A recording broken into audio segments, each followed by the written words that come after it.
One of the lovely ladies in the Alchemy Lab group has asked about what is a blueprint and is everyone born with one, and what am I talking about when I'm referencing it when I say original blueprint.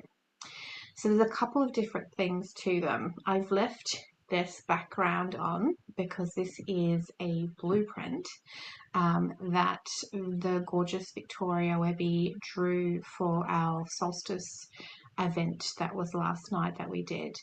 So that's one reference point for what is a blueprint. So she will create these while tuning into what energies and messages she wants to bring forth for the event. And underneath all of these, so she starts with a color, and sometimes she'll put light language codes and all kinds of stuff, and then she goes over it again. So there could be so many different layers, like underneath the obvious codes and symbols and stuff. And she builds it out, and sometimes she'll get messages to do this, and then there's nothing for a few days. So she can work on a blueprint for sometimes quite a while, but usually it channels through so well for her now that it's about a week or so of just building things. She creates soul blueprints, so you can order a blueprint that's specifically for you that she creates like this. What it does, having a visual blueprint to look at, is like to enhance the messages and the codes that you're receiving with her different events and transmissions and things that she does. Anybody who creates anything that's light language, one of the other ladies in the group does a lot of light language, like journaling. That is also a form of a blueprint, in the fact that if she sat and stared at it for a while, or gave it to somebody else to stare at, they might then receive their own codes from it. So it's a term that has been brought through to kind of give an explanation for a very esoterical, quantum, light languagey, kind of hard to define. When you're looking at it, you see and absorb and get different messages. The really cool thing that can happen with the blueprint is each person can see something very different in it. With one of the previous blueprints of Victoria's, when I looked at it, I actually saw lots of tree bark and like snake skin, and then the other lady, Rie, that works with us, she saw bones and like finger bones and joint bones and small bones. And I'm sitting there and I'm going, oh, you can too. So it's like looking at a cloud, and some people will see something and then another person, and then you kind of like move your head side to side and then you start to see it too. So that's what we're referring to when we're like talking about a physical blueprint.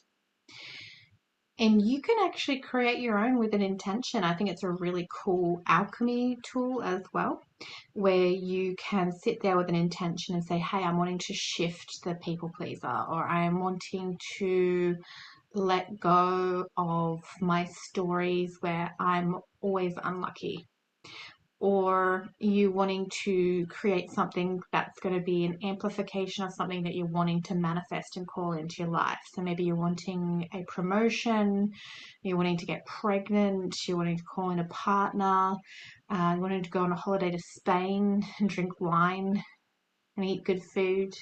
And you can literally sit with the intention and start to build a visual blueprint that is not so much just a vision board. It's actually like with all the symbols and codes and like the things that don't make a logical sense, you can pour into it with your desires and the things that you're wanting to either release or to call in. So don't hesitate to create things that don't make much sense. It really is so powerful to let go of the logical mind and to step into the creative, intuitive channel. So that's one aspect of the blueprint. Then there is another part which we call the original blueprint. So when I'm doing a meditation, I will quite often say higher self, soul, and original blueprint. They're kind of like all the same thing. I like to say original blueprint because when I'm saying that, what I'm holding as a vision is your original self, which is that divine spark. It is part of the creator. And from this original blueprint, from this original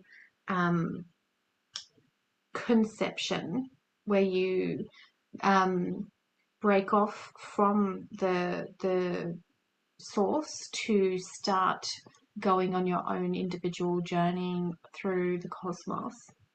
So your original blueprint, it's the limitless form of all of yourselves. It is where your future selves, past selves, and concurrent selves, it's where your dimensions and everything all attached to your original blueprint. Just like when you're talking to your higher self, it is of the original blueprint. But when I'm talking to my higher self, I feel like it's slightly more closer and intimate so that it's transmitting and talking to me a little bit more often. Whereas in the original blueprint, I feel like, yes, it's your higher self, but it's all of yourselves at the same time. So it's kind of just that one step closer to source, but still you. I don't know if I'm saying this very well, and I'm hoping it's making sense. Your soul, same thing. It is your higher self. It is your original blueprint. It is the essence of you that you are as that divine soul spark.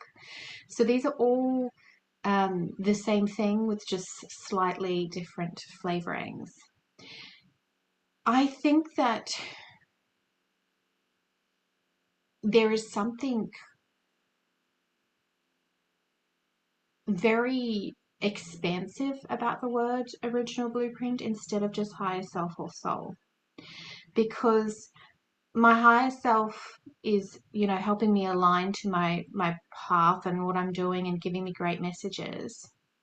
But then when I think of my original blueprint, I'm aware that there is all these fractals of me all over, and there's probably a planet that's just like Avatar, where all the trees are really have their own consciousness and different things. So my original blueprint encompasses that. So I could be a giant tree that's 400 years old on some awesome planet in some nebula somewhere off in the corner of the cosmos. And then another part of me, I could be a dolphin on some water planet, and another part of me could be a cook in some, prehistoric old temple, and another person I could be a famous painter, and I'm obsessed with oil paints.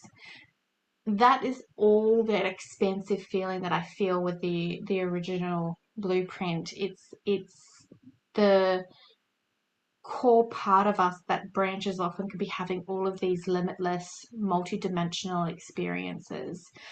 And that's why I kind of like to bring it in, because it has that open kind of vast energy to it where we're not limiting ourselves.